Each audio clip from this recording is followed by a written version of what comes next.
Bonjour, nous consacrons toute une série au chassidisme. Nous avons reçu le rabbin Dinovitch. Aujourd'hui, je suis heureux de recevoir le rabbin Chaim Nissenbaum pour un livre qui sort de l'ordinaire aux éditions Terra Nostra, Histoire d'outre-monde. En exergue, vous avez dit quelque chose sur le chassidisme qui va nous lancer. C'est un livre qui sort totalement de l'ordinaire. On expliquera tout à l'heure pourquoi. Vous dites l'histoire chassidique est une fenêtre. À travers elle brille une lumière qui éclaire tous les recoins obscurs de l'homme. C'est d'ailleurs une citation biblique, ça. Ner Hashem Nishpat Adam, l'âme de l'homme est une lumière divine qui recherche tous les recoins de l'âme. Absolument, et là, c'est un rabbi de Lubavitch qui prononce cette phrase, le rabbi Yosef Yitzhak Schneerson, et lorsqu'il le dit, il veut dire qu'il y a dans l'histoire chassidique une certaine lumière intérieure, comme une âme profonde, et que finalement cette âme profonde va effectivement jusqu'au fond. Alors quelquefois dans les anecdotes chassidiques, effectivement, on va s'en rendre compte, on peut distinguer des tas de choses différentes. Il y a la parole morale, la parole philosophique, l'enseignement spirituel profond. Puis il y a aussi des histoires merveilleuses qui paraissent absolument pas de ce monde, un petit peu les 1001 nuits version chassidique. Oui, d'où le titre de votre livre, Histoire d'outre-monde. Car effectivement, on a écrit beaucoup de livres sur le chassidisme, sur sa philosophie, sur sa spiritualité.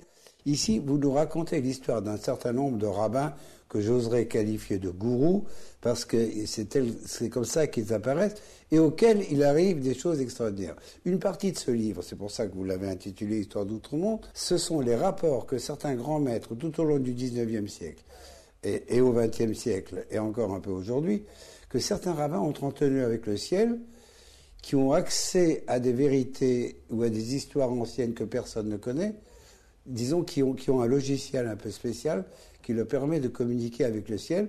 Et une partie ce sont des contes que vous racontez, des légendes, des histoires. Une partie de ces histoires, qui ont toutes une source authentique, dans une partie de ces histoires, il arrive des choses terribles à quelqu'un. On demande à quelqu'un de faire des choses qu'il ne comprend pas. Tu vas aller dans cette forêt, tu vas faire ceci, tu vas faire cela. Il comprend rien. Et tout à coup, quand il va voir un de ces rabbins de Pologne ou d'Ukraine, il dit, ben voilà, il y a 200 ans, ton arrière-grand-père a fait ceci, et voilà ce qu'on m'a dit du ciel.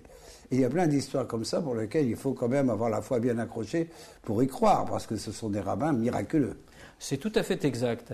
Mais ce qui est attendu du lecteur d'une histoire, en réalité, c'est ce que je demanderais en tant qu'auteur de ce livre, c'est de prendre l'histoire telle qu'elle est, brute, de la recevoir de tout son cœur, sans essayer d'y trouver une explication logique. Et je crois que dans chaque histoire, il y a un vrai enseignement profond qui se trouve caché, à condition qu'on la laisse émerger d'elle-même. Alors ces histoires merveilleuses sont bien sûr extrêmement surprenantes. Surréalistes. Surréalistes, c'est le mot juste. Mais quand on se souvient qu'en réalité, les chemins qui réunissent le ciel et la terre sont beaucoup plus nombreux que ce que l'on croit, c'est-à-dire que finalement, il n'y a pas de rempart hermétique entre les deux domaines, mais que, et surtout pour nous, peuple juif, nous en avons la longue expérience. Ouais. On peut facilement passer de l'un à l'autre. Vous savez, en vous écoutant, je me pose une question, parce que je ne vous ai pas présenté autrement que rabbin, mais vous êtes aussi un haut fonctionnaire de la République, vous dirigez la communication du ministère du Travail. Alors justement, ici on est dans la communication, puisque le thème central du livre, finalement, c'est comment il peut y avoir des communications entre ce qui se passe sur la Terre et ce qui se passe au ciel et qui nous renvoie à ce qui se passe sur la Terre. Alors vous avez dit, derrière chaque histoire, il y a quelque chose. Par exemple, je vais citer une histoire très courte et après on va citer une des plus belles histoires. L'histoire très courte, un type qui frappe à une porte, et qui va voir un rabbin et il lui dit, je suis plein de mauvaises pensées. Et je ne sais pas comment lutter contre le mauvais penchant, qu'il faudrait plutôt appeler le penchant au mal. Et à ce moment-là, il l'envoie frapper quelque part, il frappe à une porte, il reste toute une nuit, on ne lui ouvre pas la porte. Et on pense à ouvre-moi la porte pour l'amour de Dieu, et ben voilà, on ne lui ouvre pas la porte. Et finalement, au matin, n'est-ce pas, vous voulez finir l'histoire ? Au matin, on lui ouvre la porte et il voit ce que son maître lui a demandé de regarder. Il voit l'attitude du maître de maison dont il pensait apprendre quelque chose. Puis il y passe la journée 2 jours sans succès. Alors à la fin, il va le voir et il lui demande « Mais pourquoi suis-je venu ici ? Tu ne m'as rien enseigné. » Et l'homme de lui répondre « Mais dès que tu es arrivé, je t'ai donné la réponse. Tu vois bien que lorsque l'on ne veut pas que quelqu'un entre, eh bien on ferme la porte et on n'ouvre pas. » Et alors qui est ce quelqu'un auquel il pensait ? Eh bien, ce quelqu'un, ce sont toutes les pressions du monde, le penchant au mal, les pensées mauvaises, les désirs indésirables. Eh bien, tout cela, Ce sont des choses que l'homme, pour être totalement humain, doit rejeter. C'est ce que veut dire l'histoire. Oui, surtout que ça, c'est absolument magnifique. Il va avoir un rabbin pour lui dire « je suis envahi par les mauvaises pensées », et l'autre lui fait faire le pied de grue devant une porte pendant longtemps pour lui dire « tu sais, quand on n'ouvre pas la porte aux mauvaises pensées, elles ne peuvent pas entrer ». Une très belle leçon. Alors donc, comme je disais, il y a dans ces contes, dont certains sont très longs, il y a des histoires extraordinaires. D'ailleurs, vous auriez pu donner les titres d'Edgar Poe, histoires extraordinaires. Et alors, il y en a une qui m'a particulièrement intéressé, qui concerne, on peut dire, à la fois l'humilité et la charité et la tzedaka. Alors, c'est l'histoire d'un boucher et d'un boulanger, et là, il se passe vraiment des drôles de choses. Tout à fait impressionnante, en effet. Alors, tout commence à l'époque contemporaine, puisque l'histoire est celle d'un rabbin qui vit aujourd'hui dans la communauté de Toronto et est en charge d'une communauté qui s'appelle le Rav Shoret. Cet homme, un jour, reçoit une invitation de la part d'une organisation qui fait de l'interreligieux, comme on dit aujourd'hui, et donc il est invité à venir exposer la conception de la charité dans le judaïsme. Il hésite longuement, et puis demande l'avis du rabbi de Lubavitch, qui lui dit d'y aller. Il y va, fait son exposé et raconte une histoire qui est connue dans la tradition juive. Une histoire qui est arrivée avec un érudit du XIXe siècle, appelé par le nom de son ouvrage le Tosfot Yom Tov. Dans la ville dont lui-même était le rabbin, eh bien, il y avait deux grands et généreux donateurs, le boucher et le boulanger de la ville. Tout le monde se retournait vers eux en cas de besoin. Puis voilà un jour qu'un homme va voir le boucher et lui demande de l'aider pour le mariage de sa fille. Le boucher répond « je ne peux pas ». Pas d'argent. Pas d'argent. Il va vers cela peut arriver, il va vers le boulanger lui fait la même réponse. Alors l'homme ne sait plus quoi faire, il va voir le rabbin de la ville et lui dit « mais comment faire? Ils ne veulent plus donner ».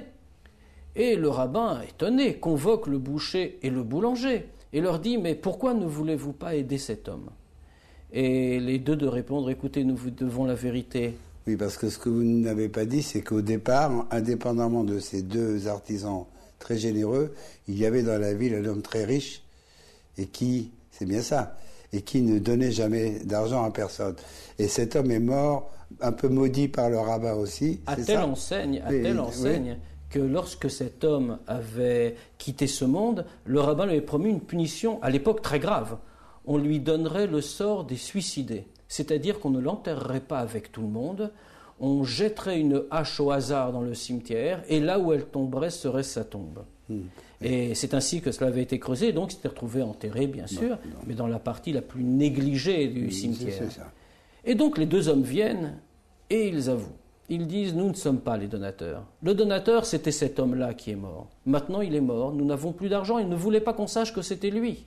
Et donc, il nous remettait cet argent pour que nous le redistribuions, sans dire son nom. Puisque c'est une des grandes injonctions de l'éthique juive, qu'il ne faut pas qu'on sache qui donne. Vous savez, le grand principe du Talmud, celui qui reçoit ne doit pas savoir de qui il reçoit, et celui qui donne ne doit pas savoir à qui il donne. C'est pour ça qu'il y a des associations, et qu'on doit quand même donner quelquefois. On ne peut pas faire autrement, un type frappe à votre porte, mais on préfère que ça passe par une association. C'est le principe fondamental, présenté comme la forme majeure de la charité. De la charité. Et alors, évidemment, ce rabbin, il se sent très mal, Tosfot Yom Tov, il se sent très mal parce qu'il a maudit et presque excommunié quelqu'un qui est un saint. Alors là, va se passer une chose, justement, là, c'est là que ça devient surréaliste. Alors il décide d'abord qu'il sera enterré lui-même aux côtés de cet homme. Et jusqu'à ce jour, il est enterré aux côtés de cet homme.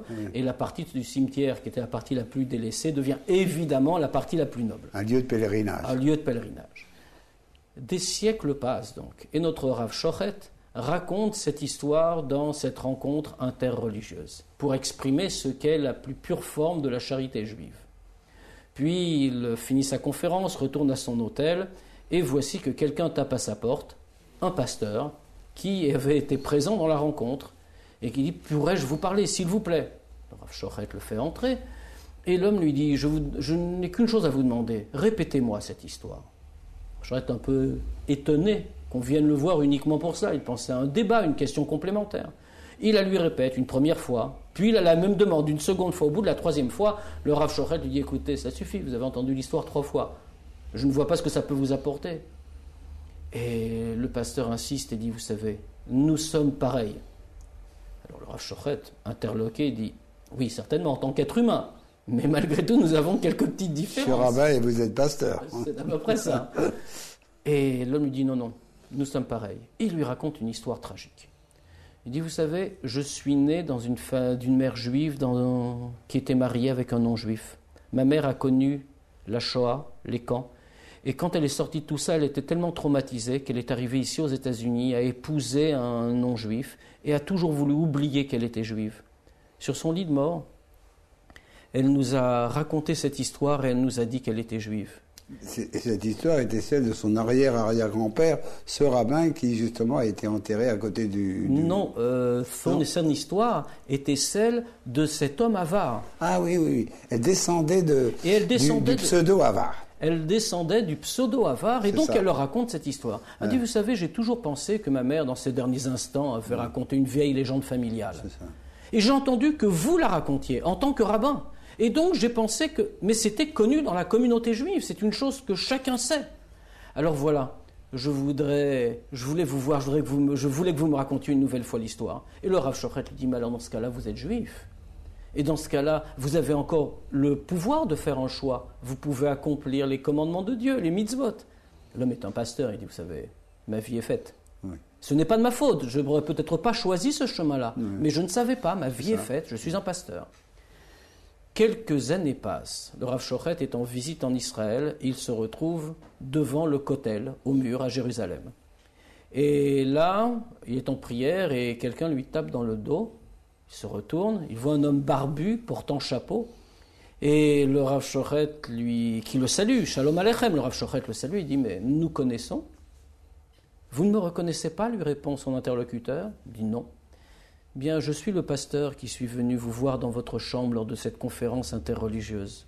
Depuis, j'ai beaucoup réfléchi et j'ai décidé de revenir au judaïsme et je suis venu m'installer en Israël. Et le Rav Shochet et lui sont beaucoup parlé. Et c'est comme cela qu'ils ont fixé les choses. L'homme en question, cet ancien pasteur, est effectivement un descendant du pseudo-avare. Quant au Rav Shochet, il descendait lui-même du Tosfot Yom Tov. Comme si, au travers du temps, les choses avaient dû se réparer d'elles-mêmes. La boucle était bouclée.